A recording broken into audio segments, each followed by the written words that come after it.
अस्सलाम वालेकुम। क्या फ़लस्तीन गाज़ा कहत की जानिब बढ़ रहा है?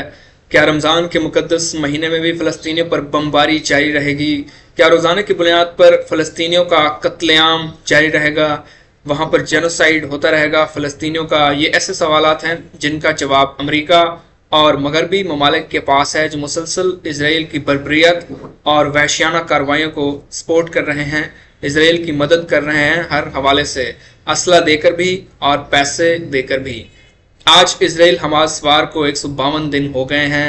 इन 152 दिनों में 31,000 फ़लस्तीनी शहीद हो चुके हैं, 70,000 से ज़्यादा फ़लस्तीनी ज़ख्मी हैं। गाज़ा को खंडर बना दिया गया है, मुसलसल उस पर बमबारी करके, एयर स्ट्राइक करके तमाम गाज़ा का जो इंफ्रास्ट्रक्चर है वो तबाह हो चुका है। वहाँ का जो बिजली का निज़ाम है वो बिल्कुल तबाह हो चुका है। जो हॉस्पिटल हैं वो खंडर बन चुके हैं, उसको इसराइल ने बिल्कुल ही तबाह कर दिया है। खाने पीने की अशिया की कमी है वहाँ पर, और इसराइल जो है, जो फॉरेन एड वहाँ पर आ रही है, जो कि इजिप्ट के ज़रिए, मिस्र के ज़रिए ट्रक खुराक के गाज़ा में इंटर होना चाहते हैं, इसराइल ने उस पर भी पाबंदी लगा दी है और एक कहत जैसी सिचुएशन बन गई है पूरे गाज़ा में। अगले अगर एक हफ्ते या 10 दिनों में वहाँ पर सीज फायर एग्रीमेंट नहीं होता है और ये जंग जारी रहती है, जंग नहीं रुकती है, और रमज़ान के महीने में भी ये सारा कुछ ऐसा ही सीन चलता रहता है, तो खुदा न खास्ता वहाँ पर कहत आ सकता है और जो 500,000 पीपल हैं गाज़ा में रह रहे हैं, जो कहत की जद में आ सकते हैं और भूख से मर सकते हैं। ये बहुत ही एक कैटास्ट्रॉफिक सिचुएशन है और सीज फायर एग्रीमेंट करने की कोशिश की जा रही है कैरो में। वहाँ पर कतर, मिस्र और हमास के ऑफिशियल्स मौजूद हैं।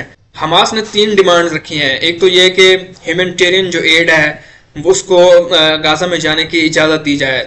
दूसरा ये कि जितने भी इसराइल के ट्रुप्स गाज़ा में मौजूद हैं वो वापस इसराइल चले जाएं। तीसरा ये कि ये परमानेंट सीज फायर होना चाहिए। इसराइल की ये डिमांड है कि जितने भी यरगमाली हमास के पास मौजूद हैं, हमास उनको रिहा कर दे, हमास उनको रिलीज कर दे, उसके बाद हम इस एग्रीमेंट तक पहुंच सकते हैं और ये सीज फायर हो सकता है। उधर अमेरिका के प्रेसिडेंट जो बाइडन, जो कि मुसलसल इसराइल को फाइनेंशियल सपोर्ट कर रहे हैं इन दहशतगर्दाना कार्रवाइयों में, उन्होंने कहा है कि जो इस सीज फायर का ओनस है, जिम्मेदारी है, वो बिल्कुल ही हमास पर है। हमास अगर जो इसराइल के जो मुतालबात हैं अगर उनको वो तस्लीम कर लेता है तो ये जल्द ही सीज फायर हो जाएगा।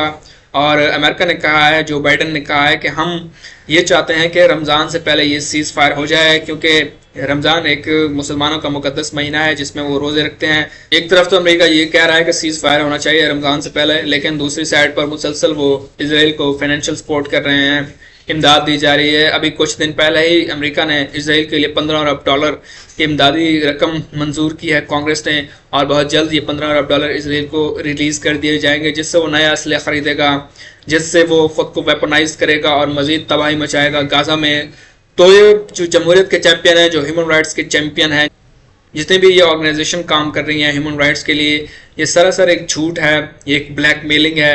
अब जब मुसीबत का वक्त आया है फ़लस्तीनियों पर, इंसानों पर, तो ये कुछ भी नहीं कर सकी हैं। एवं जो इंटरनेशनल कोर्ट ऑफ जस्टिस के अहकाम थे कि सीज फायर किया जाए, इसराइल इस जंग को रोके, उन अहकाम को इसराइल ने रद्दी की टोकरी में फेंक दिया है और उसकी जो वहशियाना कार्रवाइयाँ हैं उसमें दिन ब दिन इजाफा होता जा रहा है। और कोई भी ये बात नहीं कर रहा है कि इसराइल पर सैंक्शंस लगाई जाएं, पाबंदियाँ लगाई जाएं, क्योंकि इसने जितने भी इंटरनेशनल लॉज हैं, कवानीन हैं, रेगुलेशंस हैं, उनके खिलाफ वर्जी की है और इनको पैरों तले रोंद कर वो इंसानियत का कत्लेआम कर रहा है, फ़लस्तीनियों का जेनोसाइड कर रहा है।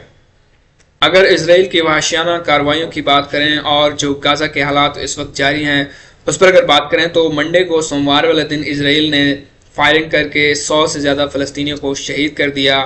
वो खाने का इंतज़ार कर रहे थे, फूड ट्रक्स का इस्तेमाल कर रहे थे, लाइन में लगे थे, लेकिन इसराइल के फ़ौजियों ने, दहशतगर्दों ने वहाँ पर फायरिंग कर दी, जिसके नतीजे में 100 से ज़्यादा जो फ़लस्तीनी हैं वो शहीद हो गए। वहाँ पर ऐसी खातून बहुत ज़्यादा हैं जो कि प्रेग्नेंट हैं इस वक्त, 6000 से ज़्यादा। उनको फूड पॉवर्टी का वो शिकार हैं, माल न्यूट्रिशन का शिकार हैं, उनको ग़िज़ाइयत की कमी हो गई है और ये बहुत ही कैटास्ट्रॉफिक सिचुएशन है। ऐसे वहाँ पर बच्चे मौजूद हैं, तकरीबन 90% से बच्चे जिनको माल न्यूट्रिशन का वो शिकार हैं, स्टंटेड ग्रोथ का शिकार हैं, क्योंकि 2 मंथ से ज़्यादा हो चुके हैं। उनको प्रॉपर एक फूड जो होता है, जो प्रॉपर एक ग़िज़ाइयत होती है, वो नहीं मिल पाई है। जो गाज़ा है वो खंडर में तब्दील हो चुका है, पूरा निज़ाम दरहम बरहम हो चुका है। ہر طرف آپ کو تباہی نظر آئے گی، جو بلڈنگز ہیں وہ مسمار آپ کو نظر آئیں گی، ان کا ملبہ آپ کو نظر آئے گا، ہر طرف آپ کو چیخو پکار نظر آئے گی۔